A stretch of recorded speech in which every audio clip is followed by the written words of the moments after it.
بسم اللہ الرحمن الرحیم۔ اپنے مرحومین کو یاد کرو شب جمعہ میں، جو تاکید ہے، جو حکم ہے کہ شب جمعہ شب جمعہ شب جمعہ شب جمعہ۔ جیسا میں اکثر یہ بات کہتا ہوں کہ ہم زندہ ہیں الحمدللہ، صحت کے ساتھ، عزت کے ساتھ، لیکن ہم کو اندازہ نہیں ہے کہ جو مرحومین جو چلے گئے وہ کیسے انتظار کر رہے اس رات کا۔ یہ اتنی رحمتوں کی رات، برکتوں کی رات، نعمتوں کی رات، فضیلتوں کی رات آئی ہے، جیسے ہمارے لیے آئی ہے دعاؤں کی قبولیت کے لیے، اسی طرح مرحومین کو انتظار کرتے ہیں مرحومین۔ literally they wait for Thursday night۔ خاص طور پہ جن لوگوں کا انتقال اسی ہفتے میں ہوا اور ان کی یہ پہلی رات، پہلی شب جمعہ آئی، تو ان کو باقاعدہ بتایا جاتا کہ اب یہ رات آئی ہے کہ دیکھو تمہارے رشتہ دار تمہارے لیے کیا بھیجتے ہیں، جس سے اللہ معاف کرے وہ تکلیف کم ہوگی۔ دوستو، وہاں کی تکلیف کے بارے میں کوئی سوچ بھی نہیں سکتا کہ وہاں کی لہر کی تکلیف کیا ہے۔ میں بہت ہاتھ رکھ کے مجلس پڑھ رہا کہ تکلیف کے بارے میں اللہ کے رسول کا اور میرے مولا کا جملہ ہے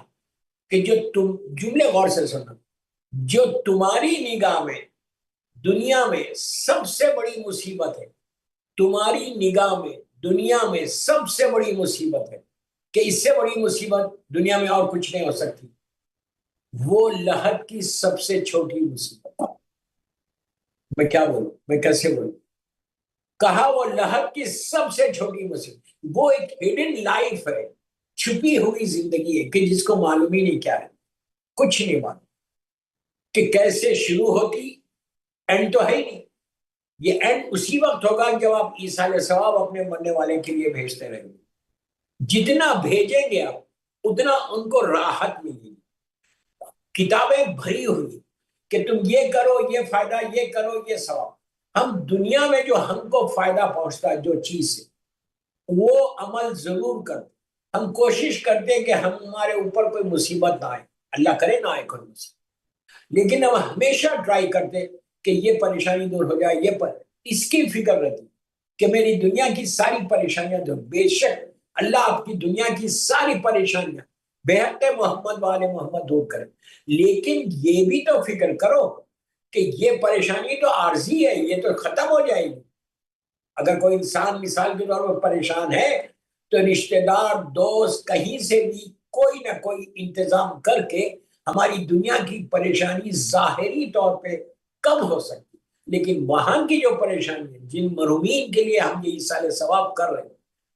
تو ان کی پریشانی ہم کو معلوم ہی نہیں کیا ہے، وہ کس انداز سے وہ گزار رہے زندگی۔ آپ خود تصور کرو کہ باپ مرا، ماں مری، کیا آپ کے خواب میں ریگولر آتے ہیں؟ یا آپ کی وائف کا انتقال ہو، کیا وہ آتی؟ بھائی مرے، بہنیں مرے، آتے ہیں خواب میں، ریگولر آتے ہیں؟ پتہ ہی نہیں، سالوں گزر جاتے، کوئی خواب میں نہیں آ رہا، کہاں چلے گئے؟ ایسا چھوڑ کے گئے کہ ایک دفعہ بھی بیٹے کے خواب میں نہیں آئے، نہ ایک دفعہ بیٹی کے خواب میں۔ کس انداز سے خاموش ہو، ایون آپ لہر پہ جا رہے، ایون آپ ایصال ثواب کر رہے، لیکن اس کے باوجود بھی وہ لوگ آپ کے خواب میں نہیں آ رہے، آ کے نہیں بتا رہے کہ کیا ہوا، کیسے، کیا، کس حالت میں۔ یہ میں نہیں بولتا کہ آتے ہی، آتے ہیں، اس کے اعمال بھی ہیں کہ اگر آپ وہ اعمال کریں تو آپ کے خواب میں مرنے والا آتا ہے، اور اگر آپ نیکیاں کریں تو مرحوم کے لیے وہ آتے ہیں خواب میں، 100% آتے ہیں، لیکن کتنے مجبور، کتنی بڑی دیوار، کتنا بڑا ایک ویکیوم ہو جاتا کہ پتہ ہی نہیں چلتا کہ کہاں چلتا۔ اسی لیے کہا کہ جتنا ہو سکے کثرت سے ایصال ثواب کرتے رہو۔ جمادی الاول ایک مصیبت کا پیغام لے کر آیا ہے۔ جمادی الاول میں یہ وہ ماہ ہے کہ جس میں حسنین یتیم ہوئے، ماں کی محبت، ماں کی مظلومیت، وہ مظلوم بی بی ظلم عظیم سے شہید۔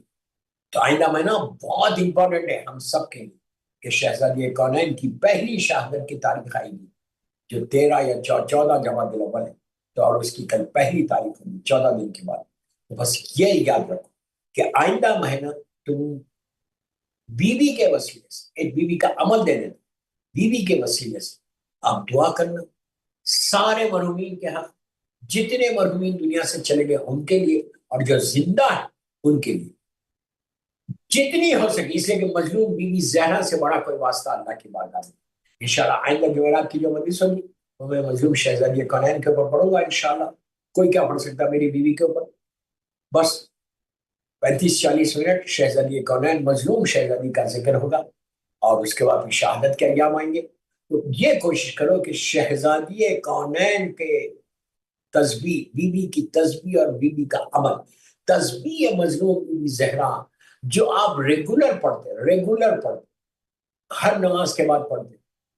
اور پڑھنا چاہیے، یہ قبولیت نماز ہے۔ میں ہمیشہ اس کی تاکید کرتا ہوں کہ نماز کے بعد کوئی نماز، یہ نہیں کہ صرف واجب نماز میں آپ پڑھیں، واجب نماز میں تو سبھی پڑھتے ہیں، لیکن ہر نماز کے بعد آپ 2 رکعت شکر کی نماز پڑھ رہے اس کے بعد پڑھیے، سلامتی امام زمانہ پڑھ رہے اس کے بعد پڑھیے، زیارات کی نمازیں پڑھ رہے اس کے بعد پڑھیے، حاجت کی نماز پڑھ رہے اس کے بعد پڑھیے، اس لیے کہ یہ تسبیح تمہاری ساری نمازوں کو، اور جو تم دعا مانگنے والے ہو دعاؤں کی قبولیت ہے۔ کوئی کسی کا رکاوٹ ہو، جو بھی لائف کے آبسٹیکلز ہیں، جو بھی لائف، ہر انسان کی زندگی میں کوئی نہ کوئی آبسٹیکل رہتا، کوئی نہ کوئی ہڈلز رہتا، کوئی نہ کوئی رکاوٹ رہتی، تو اس کو چاہیے کہ اگر یہ تسبیح پڑھے، تسبیح مظلوم شہزادی کونین پڑھے، تو دنیا اور آخرت میں اس کی بخار، اتنی بڑی بات بڑھ رہا ہے، ہیئر اینڈ ہیئر آؤٹ، اتنی بڑی بات، اتنا بڑا ثواب، یہاں تک کہ ہمارے علماء یہ کہتے ہیں کہ جب آپ ماں کی یا باپ کی یا مومنین کی گریو پہ جاؤ، سیمیٹریز کو جب جاتے ہیں آپ لوگ لندن میں، دنیا میں جہاں پہ بھی آپ، جب بھی آپ کوئی گریو یارڈ کو جاتے ہیں تو مرحوم ماں باپ کی لحد پہ جا رہے، کہیں بھی جا رہے آپ، تسبیح مظلوم بی بی فاطمہ سلام اللہ علیہا وہاں جا کے پڑھی، لیکن جو فاتحہ آپ پڑھ رہے وہ ضرور پڑھو، سورہ خلد پڑھ رہے ضرور پڑھو، سورہ یاسین پڑھ رہے ضرور پڑھیے، سورہ ملک پڑھ رہے ضرور پڑھیے، سورہ رحمان جس سے میں نے مجلس کا آغاز کیا وہ ضرور پڑھیے، اس کا ترجمہ تو میں نے کیا ہی، مجلس آگے بڑھی۔ کلو من علیہا فان، اللہ اعلان کر رہا کہ ہر چیز کو فنا، ہر چیز کو میں فنا کرنے والا ہوں، کوئی چیز اس دنیا میں رہنے والی نہیں، یہ اعلان ہے، یہ اناؤنسمنٹ ہے اللہ کا کہ ہر چیز فنا ہو جائے گی، ہر چیز تباہ ہو جائے گی، ہر چیز ختم ہو جائے گی، کوئی چیز باقی نہیں رہے گی۔ تو اس سورے میں، وہ سورہ بھی جا کے اگر آپ پڑھتے ہیں آپ پڑھو سورہ مبارک رحمان، اس کے بعد ماں کی لحد پہ جب جاؤ تو 35 پیروں کی سائڈ پہ، باپ کی لحد پہ جاؤ تو سرانے بیٹھو، اس کے سر کی سائڈ پہ بیٹھ کے آپ جو چاہے پڑھو، یہاں تک کہ اتنا ثواب کا آپ بتایا گیا صرف پانی ڈالنے کا۔ اب آپ سوچو کہ اگر آپ پانی ڈال رہے، کوئی آپ سے پوچھے کہ تم پانی کیا ڈال رہے، نیچے تک تھوڑی جائے گی ٹھنڈک، جو بولنے والا ہے اس کو پتا نہیں نا کہ کرم پروردگار کتنا ہے، وہ تو بہانے ڈھونڈ رہا اپنی رحمت کو نازل کر۔ حکم ہے کہ جب تک تمہارے باپ کی، ماں کی، بھائی کی، بہن کی، رشتہ داروں کی، مومنین مومنات کی لہر میں پانی گیلی رہے گی، لہر گیلی رہے گی، اس وقت تک جب تک نمی رہے گی، اس وقت تک اللہ کی رحمت نازل ہوتی، عذاب دور ہو جاتا۔ اب آپ سمجھ میں آیا عذاب کیا ہے؟ آپ پانی ڈالتے ہو نا تو عذاب اللہ معاف کرے، عذاب دور ہے۔ اسی لیے حکم ہے کہ جاؤ، واجب نہیں ہے، اسی لیے حکم ہے کہ جب لہر پہ جاؤ تو پانی ضرور ڈالو، کہ جب تک نمی رہے گی تمہارے ماں باپ کو سکون رہے گا، تمہارے بھائی بہنوں کو سکون رہے گا، نیچے صاحب لہر کو سکون رہے گا، اس لیے سکون رہے گا کہ اس کی رحمت کا نزول ہوتا رہے گا۔ ہم کو نہیں معلوم کہ کس حالت میں ہے وہ، وی ڈونٹ نو کہ کس حالت میں ہے نیچے، ہم کو پتہ ہی نہیں۔ آپ پانی ڈالیں گے، اچھا یہ کوئی مولوی کا حکم نہیں ہے، یہ معصوم کا کہ پانی ڈالو، اس لیے پانی ڈالو کہ جب تک نمی رہے گی صاحب لہر سکون ملے گا۔ آپ سوچو اگر آپ مثال کے طور پر روز آپ کو موقع مل رہا ہے، روز جا رہے اور روز آپ پانی ڈالو، تو تمہارا باپ، تمہاری ماں کتنا خوش ہوگی کہ میرا بیٹا، میری بیٹی مجھے یاد رکھے۔ ہمیشہ کوشش کرو ڈالنے کی، نم رکھنے کی، ماں باپ کی لہر پہ نم رکھو۔ اس کے بعد یہ اعمال کیا، بس تسبیح بتا دیتا مظلوم بی بی زہرا سلام اللہ علیہ کیا کرنا ہے۔ مظلوم بی بی کی تسبیح پڑھنا، باپ کی، ماں کی لہر پہ،